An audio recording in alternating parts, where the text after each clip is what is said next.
বাইকের চার্জার আনছে, দেখি তোমার বাইকে চার্জ হয় কিনা। তাহলে এরকম একটা চার্জার কিনে আনলে তোমার বাইক আবার তুমি চালাতে পারবা।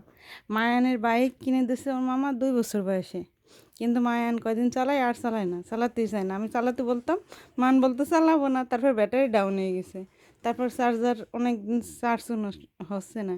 এখন এই চার্জার ওর চার্জ ওভারটা ঠিক করছে, চার্জ ওভারটাও নষ্ট হয়ে গেছিলো, ঠিক করছে। এখন মায়ানেরটাও ঠিক করবো। আসে আচ্ছা, এখন বের করি আমরা।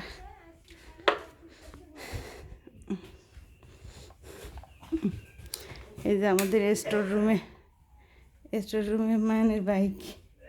ওই যে এই যে বের করতে দেখো, ওই যে এই যে বের করতে হবে। এত আচ্ছা, অবশেষে মানে সে তার এত সুন্দর একটা বাইক আছে, সে অনেক দিন চালায় না, সে ভুলেই গেছে তার বাইক কতটুক ছিল। এই যে স্টোর রুমের ভিতর ছিল, এখন সে আর আবার বাইক চালানোর শখ হয়েছে। এখন অনেক দিন চার্জ করা হয় না, ব্যাটারি ডাউন হয়ে গেছে। দেখি আবু চার্জ দিয়ে দেখো। আচ্ছা, চার্জ করে দেখি আগে। চার্জ করলে এখানে চার্জ, এখানে চার্জ দেবো, দাঁড়ান। আচ্ছা, চার্জারটা ওর স্বাস্থ্য, এই চার্জারটা ওর স্বাস্থ্যকর বাইকের, মানের বাইকের চার্জারটা নষ্ট হয়ে গেছে। যদি এটা চার্জ হয় তাহলে এরকম একটা চার্জার আনবো। আর বিশেষ করে এতদিন চার্জ দেওয়া হয়নি, ব্যাটারিও ডাউন হয়ে গেছে, মনে হয় ব্যাটারিও চেঞ্জ করতে হবে। দেখা যাক না কি হয়। বিসমিল্লাহ।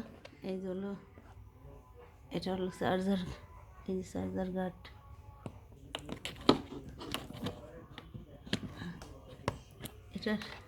এটা আমি ভালোভাবে দেখাই।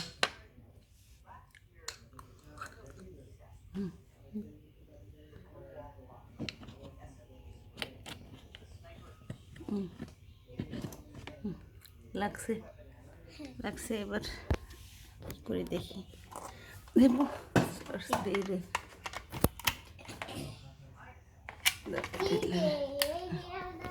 দেখি। আলো তো জ্বলতেছে না অবশ্য।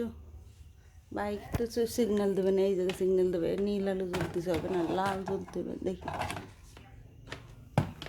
এখানে যদি লাল আলো জ্বলে তাহলে বুঝতে হবে চার্জ হচ্ছে। দাঁড়াও, এটা নীল আলো জ্বলতেছে, দাঁড়া আমি দেখতেছি গ্রিন। হ্যাঁ, সুন্দর করে দেখতেছি, দাঁড়াও ট্রাই করি, সব কিছু দেখতে হবে, দাঁড়াও।